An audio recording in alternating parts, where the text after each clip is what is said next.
So guys, for the first step, you want to get into this screen. Now to get here, you want to turn off your computer from the power button and then turn it back on again. As soon as it turns on, you want to turn it off again and then turn it back on again. You want to repeat this 3 times. So you want to turn off your computer from the power button and then turn it back on again.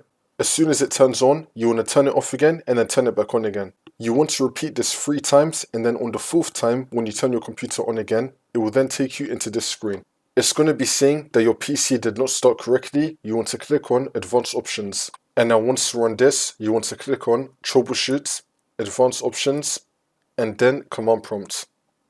And now this will come up. And now once you run this, you want to type in SFC /scan now, and then click on Enter. And you now want to run this scan. Wait for this to load.